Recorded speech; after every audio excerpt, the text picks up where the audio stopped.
How's it going, everyone? I am Digital Maniac 3K, and this is going to be another video in the series on ADHD. Now, again, I'm sure that, well, I don't know. You tell me whether or not you actually like some of this content, but it's something that I can talk about and something that I kind of want to talk about. So tonight, I'm going to discuss abandoned ADHD projects, which is kind of a sore spot for me, if I'm honest. I have a tendency to take on very ambitious projects, and unfortunately, I don't really have a high success rate with some of these projects. But the more I've been reflecting on why I take some of these on, the more I kind of see some patterns emerging, and that's one of the things that I wanted to discuss. So, of course, one of the things with me having ADHD and being neurodivergent, I have a dopamine deficiency. So I'm trying to constantly find things that are going to give me that dopamine that my brain wants. And that is what drives me to do some of these things, because it starts to make me feel good. And that's one of the things. So I found myself, whenever I take on a project, and unfortunately, there's quite a few of them around. When I take on a new project, I never think that I'm going to abandon it. As a matter of fact, when I'm in this almost euphoric state of, oh man, this would be so cool to actually be able to, if I can get this and I can get this, and everything just aligns just perfectly, which I can make happen as long as I work hard at it, then I will have something awesome. And riding that high, honestly, is what drives me to do some of this just bad stuff. And it's, I make really bad decisions when I do it. Now, in my case, I have always enjoyed hot rods, custom cars, things like that. And I've had way too many project cars over the years. And to be honest with you, I've rarely finished them or even gotten them drivable again. I will get them non-working. I've rescued a few of them, but most of them, they just went back to the junkyard, which is probably where I bought it from to begin with.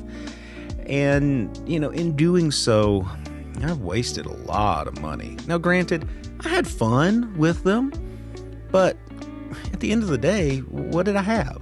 Nothing. So that's one of the problems that I face. Now that I'm older, I've got more responsibilities. I've got 2 kids. I'm trying my best to rein in those things. But as you can see behind me, I still have a tendency to do stuff. In fact, that's one of the things which is my background behind me. I wanted to set out to have a really cool background. And, in order to do that, you really need cool stuff on it. And I was hoping to do some video game streaming. And now, granted, there's quite a few things back there that were gifts and things that I have elsewhere. But unfortunately, some of the stuff that is back there, I bought specifically for that, just to either be shelf filler or to, be on camera. And I really did try to rein in a lot of that, because in the past I have made mistakes, and even after marriage, I've made some mistakes that put us in some bad spots. And I'm trying to be more aware of those things. And that's kind of, me being aware of that is kind of a double-edged sword, because now I have found myself trying to talk myself into these things, thinking, oh, well, you want to do this. Okay, well, these are out. So try to find something like this, and then maybe we can barter. And that's because over the years, I've been a bit of a wheeler dealer. I barter things, whether it's automotive parts or cars or whatever, all the way down to computer equipment. That's how I got some of my first computer equipment, was I was bartering. I would save up money, buy stuff, and then try to get stuff cheap. Sometimes people would give me stuff, I would flip it, etc., etc. And that's kind of how I've always done things as far as my hobbies go. Now, I'm going to give you an example of something that I have right now in my backyard. And I'm embarrassed. I am very embarrassed that I even have this and it's gotten to this state. But I had decided a couple of years ago that I really wanted to have another rear-wheel drive car, something that I could have some fun in, something that I could take the kids for rides in, and, I could go to the local Cars and Coffee meet with it. I could go maybe do some autocross, being rear-wheel drive. I wanted to drift it. And you can kind of see I'm talking myself into all of these different things that I could do with it to justify the project. So I won a turbocharger in a giveaway several years ago. And it was from an established automotive YouTuber, which I was aspiring to be at the time. And I was like, I've got to do something cool with this. This is an opportunity. And I say these dangerous, dangerous words. This could be the start of something big. Those are very dangerous words to me. I absolutely, absolutely cannot say those words, because every time I do, those are like the prelude of me making a really, really, really bad decision, as I'm about to tell you. So I decided that I wanted to build I had a project car at the time, which is why this is even more stupid, but I decided that I wanted to do something a little bit cooler, more into the automotive scene that I'm into, which is kind of the tuner culture. I watched the Fast and Furious movies and I absolutely love the tuner scene and all of the Japanese cars. And, I'm one of these. I'm kind of weird in my automotive taste because I love American muscle cars and I love Japanese cars and all kinds of stuff. And of course, if you see up there, those are like all exotics. So go figure. I just love cars. Okay. I always have. I always will. But the problem is I get stuck in this cycle that, because I can work on cars. I have worked on cars. I've done all of the repairs on all of my cars as long as I have had one. I've done modifications. I have built engines before. I used to maintain motorcycles. So I'm very comfortable with my automotive mechanicking skills. The problem is I have no place to work on these things. And that's part of where I keep getting myself stuck in this cycle. So this is the story of my E36 BMW. I was trying to talk myself into building a V8 powered using one of the Chevrolet LS V8s. They were relatively cheap at the time. Unfortunately, they're not now. You used to be able to buy them for $200 or $300, and now you're looking at almost $1,000 for one that's even looks like it could be usable with some work. Usually you find one under $500 and they kind of look like they've been in a swamp. But anyway, I decided that I wanted to do an LS swapped vehicle. Now, me being in the automotive scene, I knew that in order to do this project, I was going to need a good chassis to put it in. And my personal preference, honestly, it would have been to go with something like a Nissan 240SX, either the S13 chassis or the S14 chassis, which, that's going to take a lot of people off, but that was my preference. I also have a soft spot for Mustangs. Even though, yes, it's a Chevrolet engine, you put it in a Ford, whatever. I actually wanted to do that with my Mustang that I used to have. And I'll talk about that in another video, I'm sure. But anyway, so I was looking for these projects for a potential chassis to put this in. And I had a tentative deal going with a coworker's husband to buy a 6-liter GM LS engine. So I got this turbo. Now I've made arrangements to get this V8 engine. So you see, here's where I'm starting to get into it. I got the turbo for free. Now I've already committed to spending about $500 on this engine from a coworker. And I never did actually go get it. Kind of forgot about it, if you want to know the truth. But okay, now in my mind, I've got this turbo, I've got this engine. What am I going to put it in? So I started shopping. And I wound up on a Facebook Marketplace ad for this E36 BMW. Had no paperwork. Somebody had already taken some of the interior pieces out of it. It had been in a flood.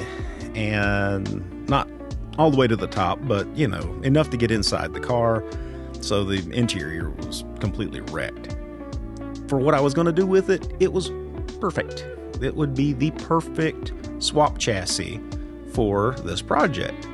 So I made arrangements to get this vehicle. I didn't have a lot invested in it. In fact, I've got a feeling that if I ever can successfully sell it, I will most likely make a profit on it. But you see, I'm talking myself into things now. Because am I 100% convinced of that? Not really. But it is what it is. I've already spent the money. I've already got a title and everything for it. So, I'm already sitting in better shape with that car than when I started. Here's where things started to fall apart. I looked up all of the things that I would need for it. So, in order to put that specific engine in that car, I would need to buy a swap kit if I wanted it to be bolt-in, or I could make everything myself, which I am not 100% confident in my skills. I am 1,000% confident in my skills when it comes to putting together a bolt-in kit, but fabricating everything myself, not so much. I can design it, but I personally, I really don't know how to weld. So, how am I going to be able to do that? Now, of course, the electrical, you can buy pre-built kits for that. And you see, this was what was kind of feeding it. I started doing this research, which gave me that dopamine hit that I was looking for, because I was learning something new about a chassis that I always liked. I've always been a BMW fanatic. And that was the thing, long before I ever found out that, people thought of them as a status symbol. I always loved Beamers. I always thought they looked cool. And, my first automotive love was the E30 BMW.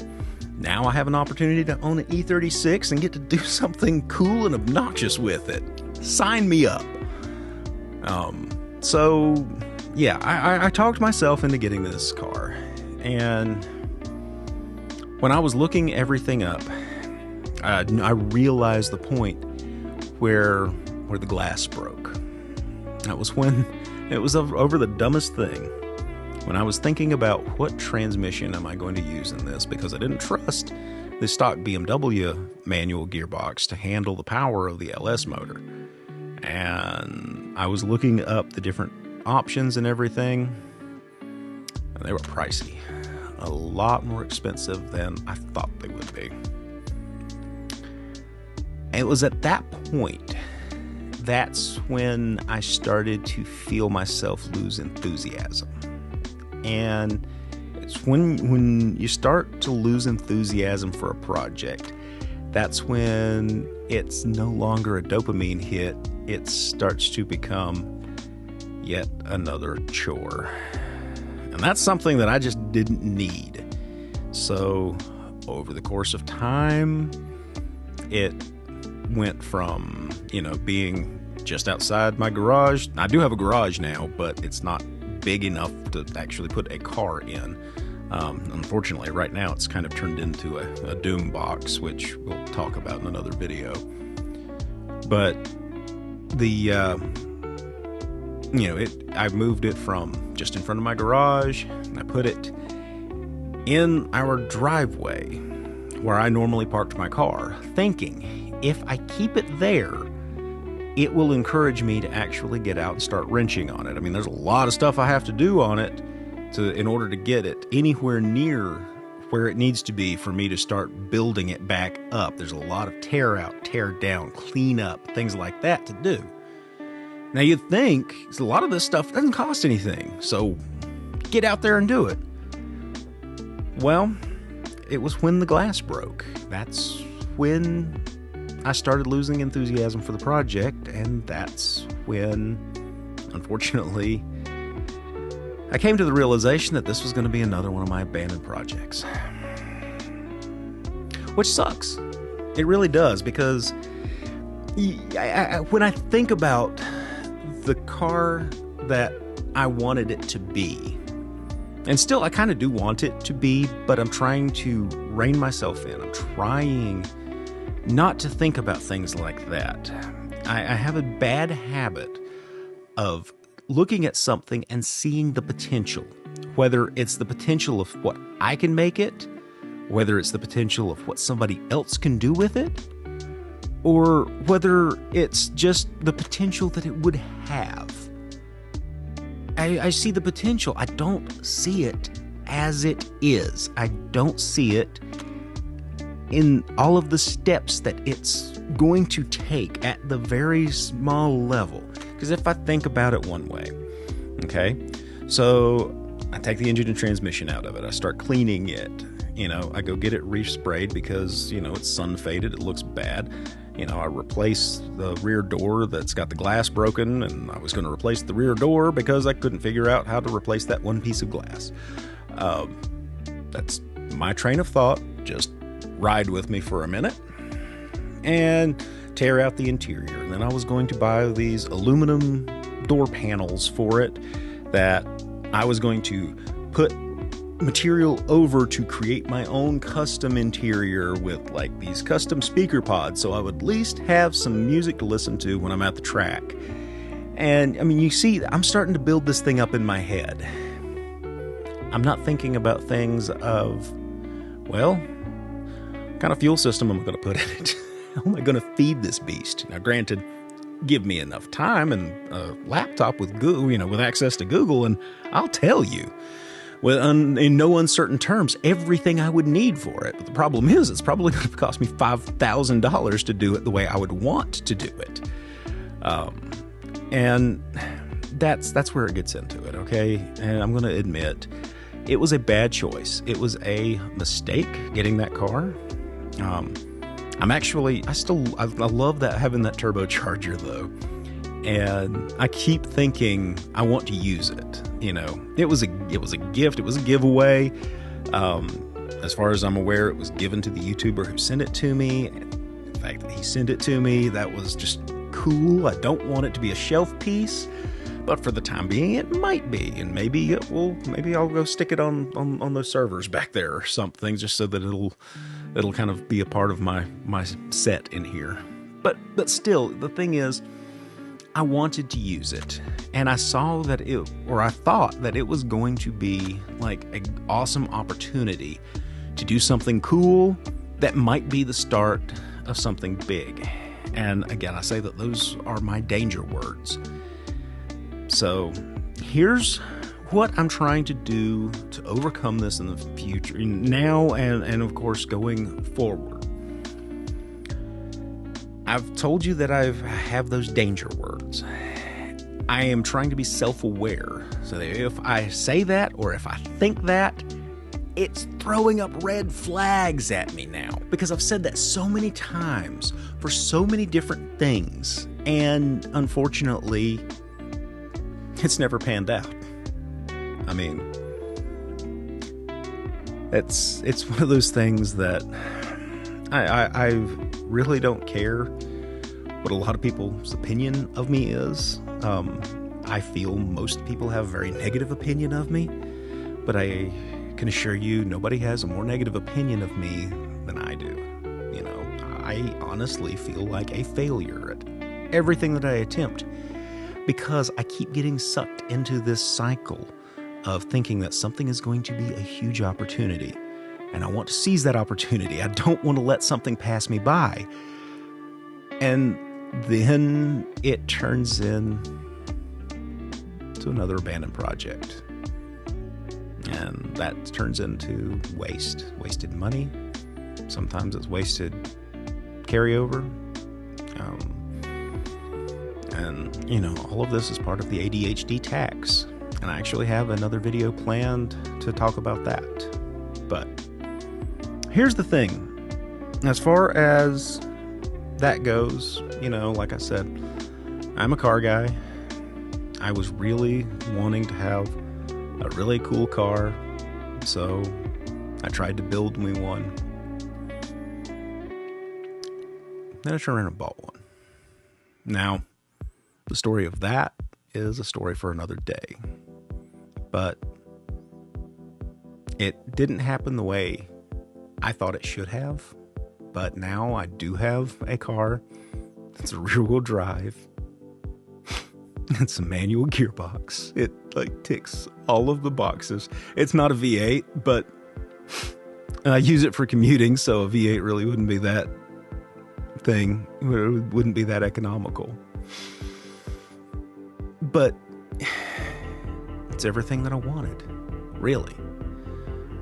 Because I would have really wanted a Nissan 350Z or a 370Z. Well, this has a 3.6 liter engine in it, so they're compromise, right? Between a 3.5 and a 3.6 or a 3.7. But yeah. And the kids adore it.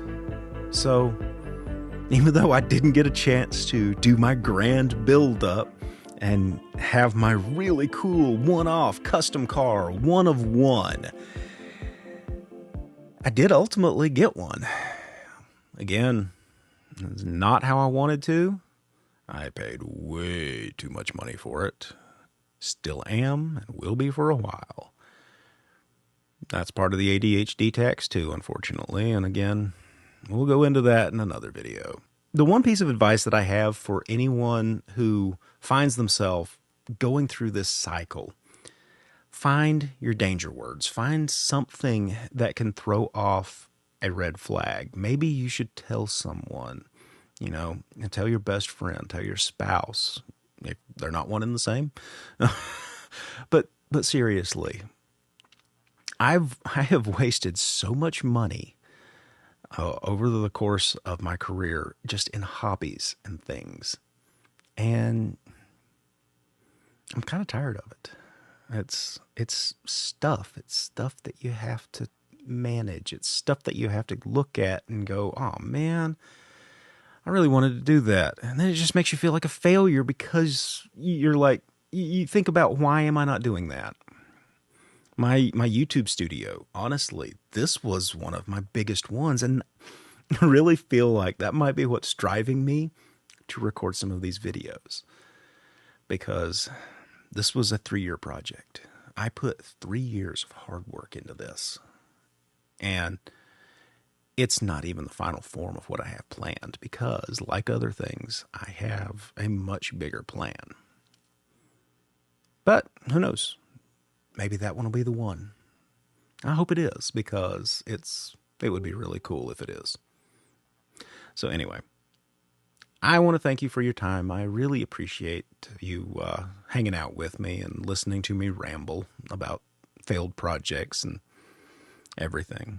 If you find yourself in that situation, again, try to find danger words. Tell someone.